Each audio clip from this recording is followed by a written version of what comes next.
وہ یہاں پہ بتاتے ہیں حضرت عبداللہ بن زبیر کی عظمت و بزرگی کا ہر شخص معترف ہے، یعنی ماننے والا ہے، اس کا اعتراف کرنے والا ہے کہ ان کی جو اللہ تعالیٰ نے ان کو بزرگی، جو مقام، جو عزت ان کو دی. تو کہتے ہیں خلافت راشدہ کے بعد حجاز کے بڑے علاقے پر ان کی حکومت قائم ہوئی. ٹھیک ہے، اس لیے تمام دنیا اسلام نے ان کی صدا پر، یعنی ان کی آواز پر لبیک کہا.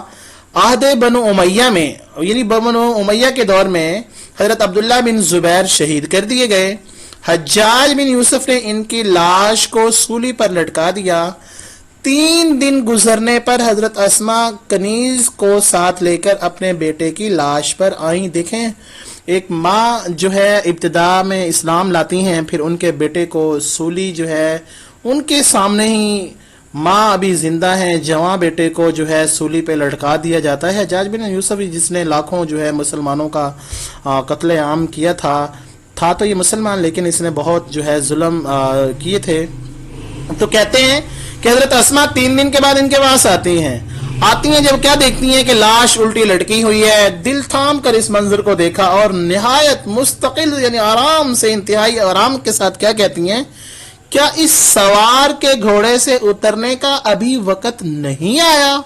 کتنا کمال جملہ، اور اس ماں کا کیا حوصلہ ہوگا جس نے اس حوصلے اور اس تحمل کے ساتھ اس اپنے بیٹے کی لاش کو لٹکتے ہوئے دیکھ کر یہ جملہ فرمایا.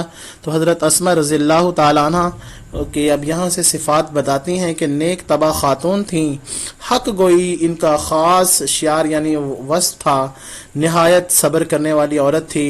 حجاج بن یوسف جیسے ظالم اور جابر کے سامنے وہ حق گوئی سے کام لیتی تھی. یعنی حجاج بن یوسف جتنا بڑا ظالم شخص تھا، اس کے سامنے بھی وہ سچ بولنے سے کبھی ڈری نہیں. حضرت عبداللہ بن زبیر کی شہادت ایک ماں کے لیے قیامت تھی، لیکن اس میں انہوں نے جس عزم، ہمت، صبر، تحمل اور استقلال سے کام لیا، اس کی مثال تاریخ میں بہت کم ملتی. واقعی اس کی مثال جو ہے پوری دنیا میں نہیں ملتی. حد درجہ خوددار، باہمت، عاجزی، ان کی یہ خوبیاں تھی. اور کہتے ہیں حضرت اسما رضی اللہ تعالیٰ عنہ آپ صلی اللہ علیہ وسلم سے 56 حدیثیں بیان کرتی ہیں، اور ان کی وفات 73 ہجری میں، یعنی جو ہے 100 سال کی عمر میں جو ہے ان کی وفات ہوئی ہے. تو انہوں نے 100 سال عمر پائی ہے. تو اللہ تعالیٰ ان کی قبر پر کروڑاں رحمتیں، برکتیں نازل فرمائے، اور ان کے صدقے سے اللہ تعالیٰ ہماری بھی جو ہے مغفرت فرمائے. تو یہ اللہ کے نبی کریم صلی اللہ علیہ وسلم کے صحابیات بھی جو ہے باکمال تھی.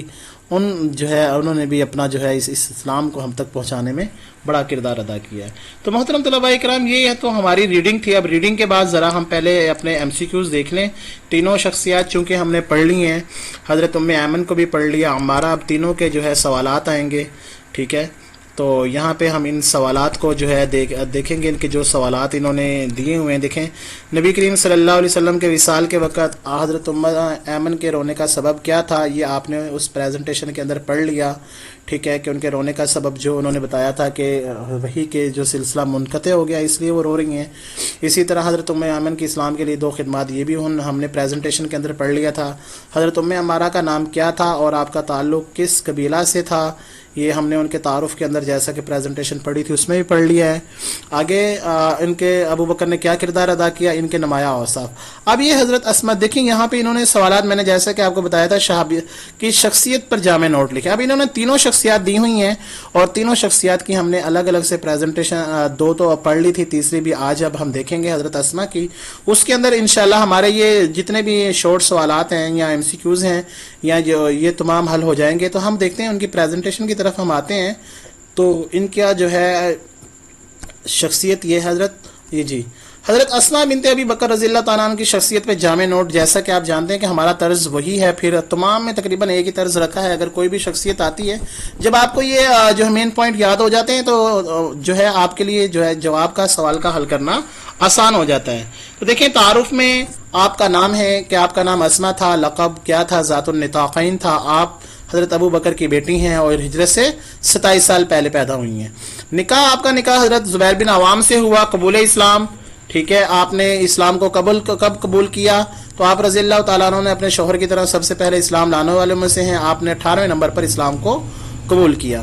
ہجرت مدینہ میں کردار، یعنی ہجرت والے دن دوپہر کو، یعنی جب اللہ کے نبی ہجرت کر کے گئے اس میں آپ کا کیا کردار تھا؟ تو جب آپ صلی اللہ علیہ وسلم ان کے گھر آئے اور انہوں نے ہجرت کا بتایا تو انہوں نے کیا کیا تھا کہ سفر کا جو ہے سامان تیار کر کے دیا، ٹھیک ہے، اور جو ہے اور منہ بند کر کے، یعنی 3 دن کا جو بھی کھانا تھا ان کے لیے تیار کر کے دیا، اور آپ صلی اللہ علیہ وسلم کو اپنے اور اپنے والد کو گھر سے رخصت کیا۔ ہجرت و قیام کہ ہجرت آپ رضی اللہ تعالیٰ، یعنی ہجرت کی انہوں نے مکہ سے مدینہ کی طرف یہ ہجرت کر کے آئی ہیں، اور یہ کہاں پہ آ کے ٹھہری ہیں؟ قیام کا مطلب ہوتا ہے تو یہ قباء کے اندر ٹھہری تھی۔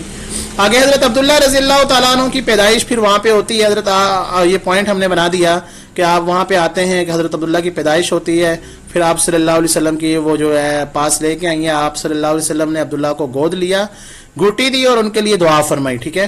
اس کے بعد بنو امیہ کا ظلم و ستم ہے، چونکہ بنو امیہ کے دور میں جو ہے ان کے اوپر بہت ظلم کیا گیا۔ کیا ظلم کیا گیا؟ وہ کہتے ہیں عہد بنو امیہ میں حضرت عبداللہ بن زبیر کو شہید کر کے حجاج بن یوسف نے سولی پر الٹا لٹکا دیا تھا۔ 3 دن تک لاش الٹی لٹکتی رہی۔ آپ اپنی کنیز کے ساتھ اپنے بیٹے کی لاش پر آئیں اور نہایت استقلال سے کہا، کیا اس کے گھوڑے سے اترنے کا وقت نہیں آیا؟ تو مطلب دیکھیں کیا کمال جملہ انہوں نے فرمایا ہے۔ آگے آپ کی صفات، کہ آپ کے اندر کیا صفات پائی جاتی تھی؟ تو آپ نیک طبع، حق گو، حجاج بن یوسف کے سامنے سچ بولنے والی، نہایت صابرہ، بیٹے کی شہادت جو ہے نا وہ، یعنی شہادت پر آپ نے جس صبر و تحمل سے کام لیا، اس کی واقعی تاریخ کے اندر کوئی مثال نہیں ملتی۔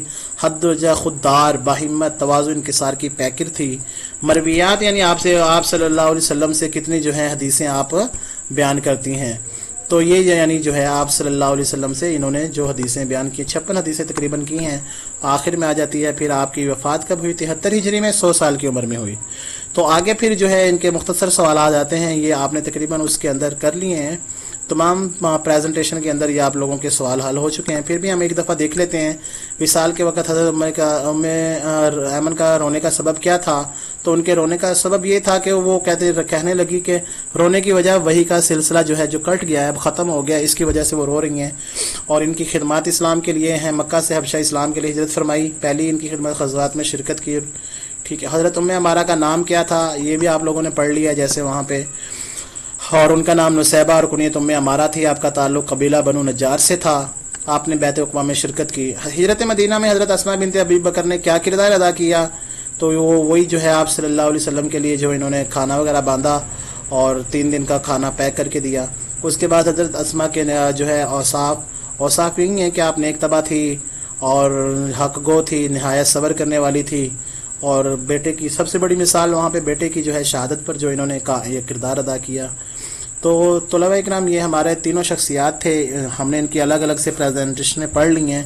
اس کے بعد ہم نے جو ہے ان کے تمام مختصر سوالات بھی پڑھ لیے ہیں، لانگ سوال پریزنٹیشنیں بھی پڑھ لی ہیں۔ تو میں امید کرتا ہوں تمام طلباء اکرام کو یہ ہر چیز سمجھ میں آ گئی ہوگی۔ اگر کسی بچے کو پھر بھی کوئی چیز سمجھ میں نہیں آتی تو وہ کمنٹ سیکشن میں پوچھ سکتا ہے، انشاءاللہ اس کو مزید رہنمائی کر دی جائے گی۔ السلام علیکم ورحمۃ اللہ وبرکاتہ۔